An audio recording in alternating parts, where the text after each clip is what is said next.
What's up, everybody? I am back with another movie review, like I told you I would be. So I'm sticking to my promises. Yes, I am. Anyway, I hope you guys enjoy it. So, yeah.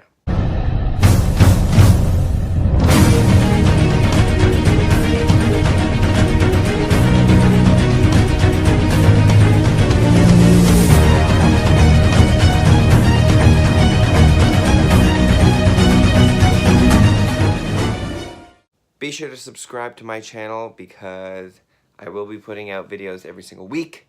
The occasional fun video, like for next week, will be a fun video. Hopefully you guys enjoy that.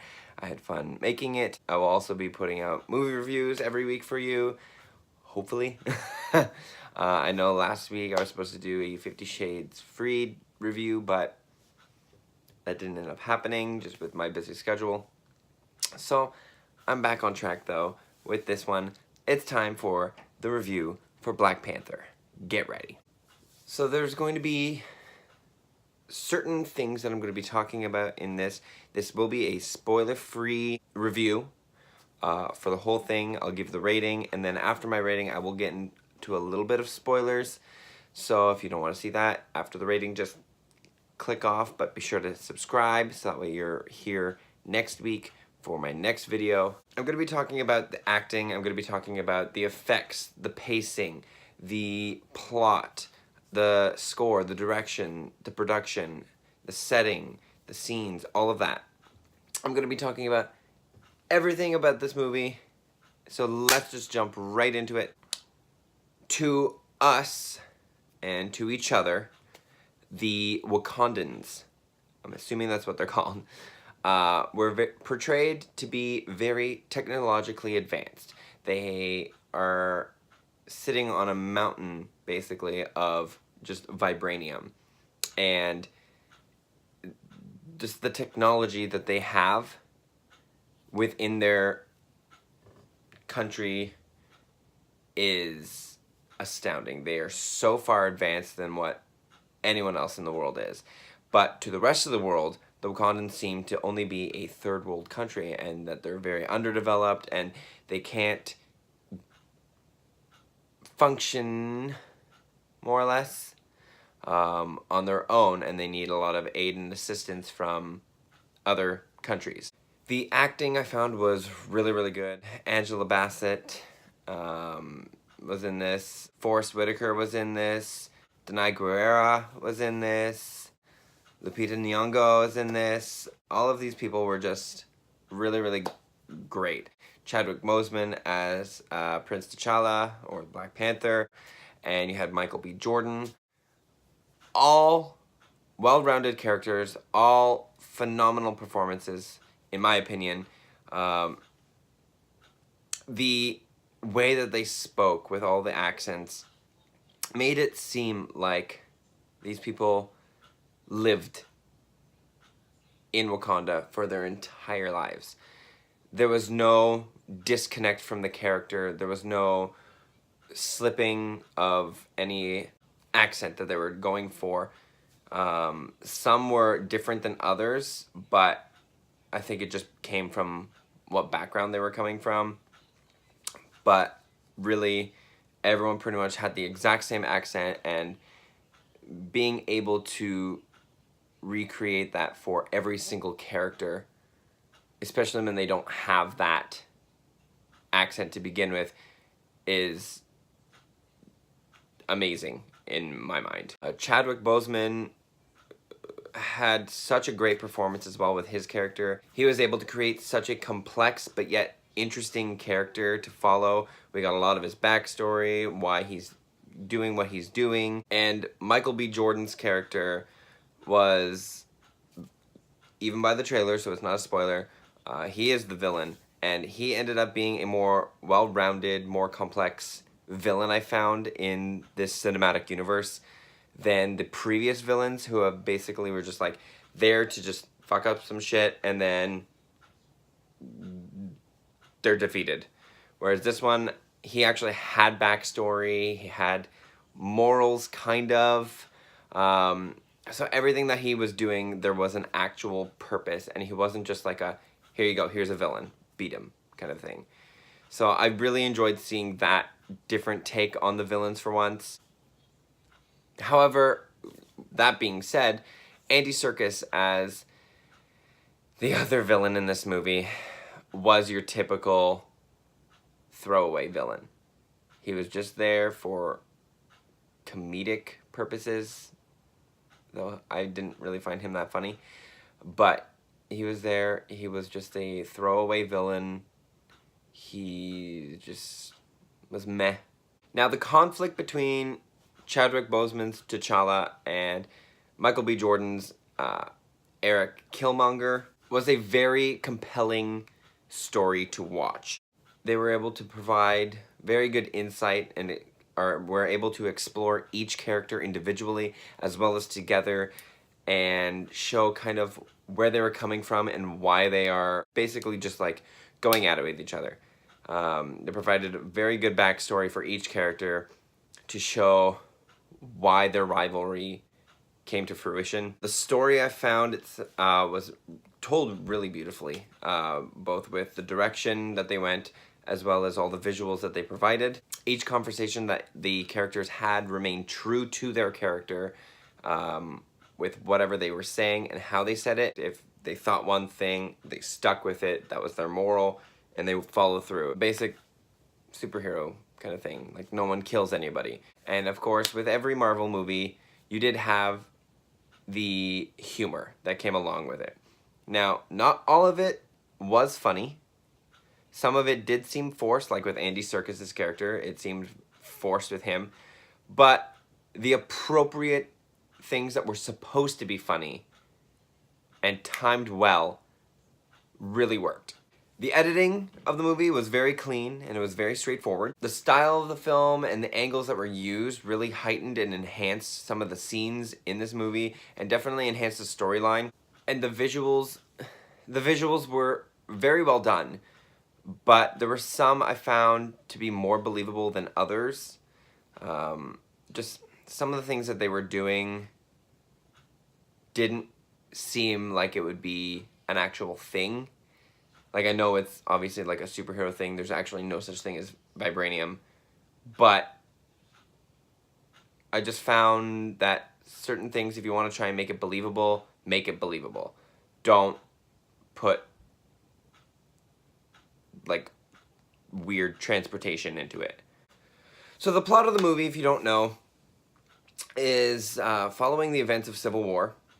And it is following T'Challa basically taking over his father's place as the king of Wakanda. The people of Wakanda are developing new technology in order to enhance his suit, and he basically has to go through challenges and overcome certain strengths and weaknesses in order to become the king and become the Black Panther. I found that the climax of the movie was very fast-paced and it was very attention-grabbing. It kept my attention the whole time, despite assholes who were behind me constantly talking and adding their own soundtrack. And during the multiple fight scenes, there were very captivating performances. I found every fight scene to be believable, even though there were parts that you could tell were CGI.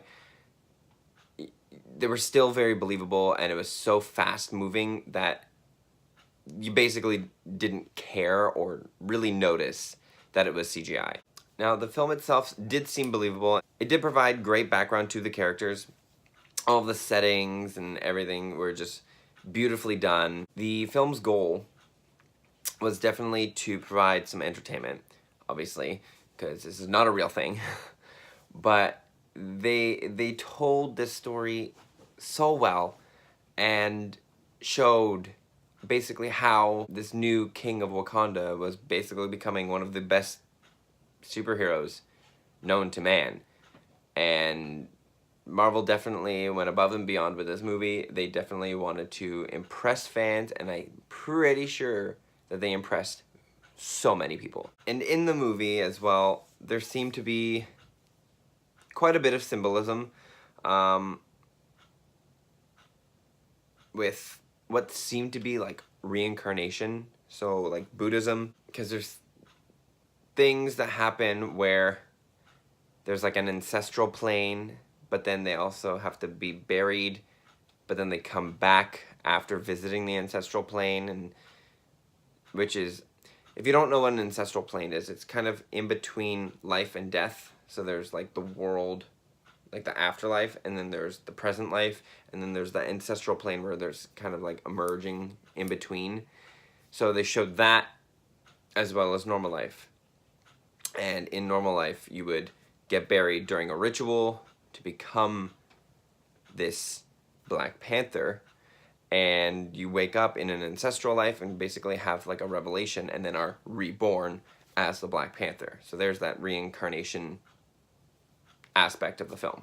The score of the movie was definitely really well done as well. They had intense drumming music for the intense scenes. They had somber music for the soft, sad scenes. They had upbeat, kind of like techno-y-ish sounds for like chase scenes.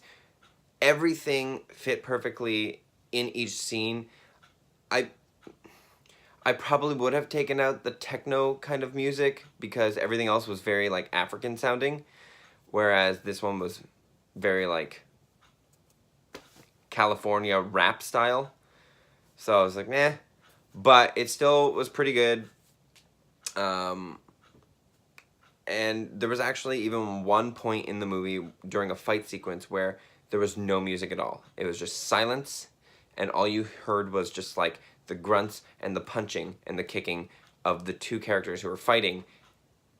And I found that brought so much more intensity to the scene, where you're basically just leaning forward onto the edge of your seat trying to figure out, okay, who's going to win this right now.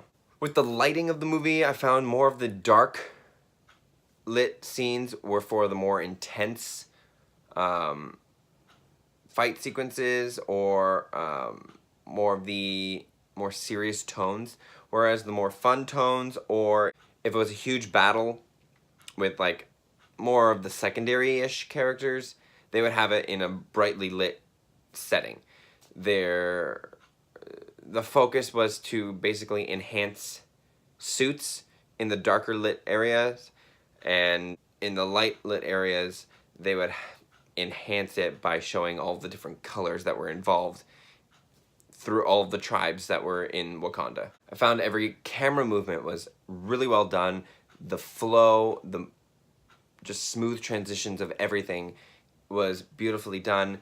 They even had one scene where someone is walking and they started it upside down and slowly turned it. And I loved this because it basically showed more or less like a mirror image of a previous scene that happened in the movie, and it worked. The costumes were definitely flawless. They were super well created. They definitely amped it up a little bit from the comics, obviously, as they always do. They don't want to make it like super traditional because it's kind of, you know, you made comics way back when and they looked a certain way, but you have to bring it to a more modern style.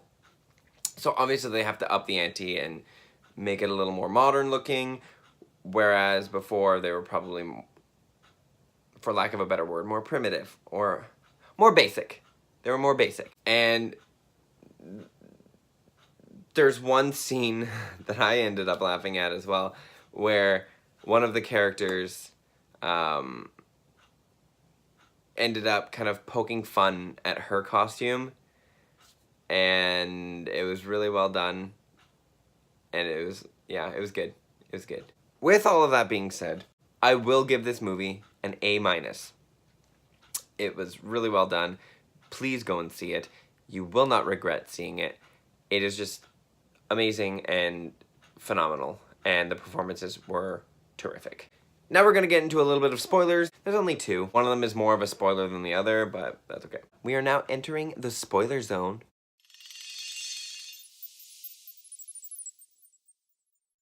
So the first spoiler that I'm going to talk about is kind of at the end of the movie, where T'Challa and Nakai kiss. this was like whatever. The reason why I'm bringing this up is because the entire theater was apparently full of virgins who have never seen kissing before, because as soon as they kissed, they went, ooh. Really? Why are you oohing at a kiss in a Marvel movie? They've done it many times before. In Iron Man, in Thor, in Hulk, in Captain America. Literally every Marvel movie, there's been at least one kiss.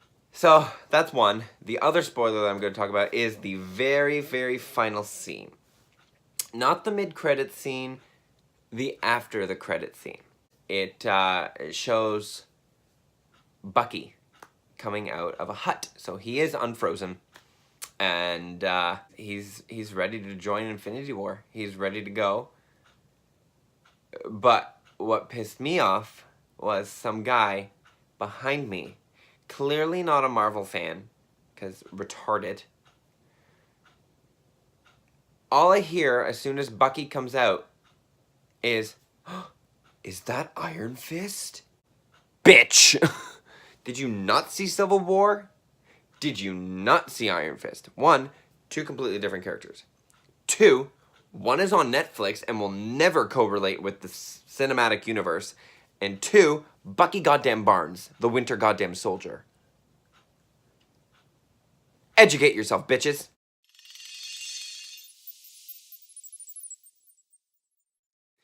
Speaking of bitches,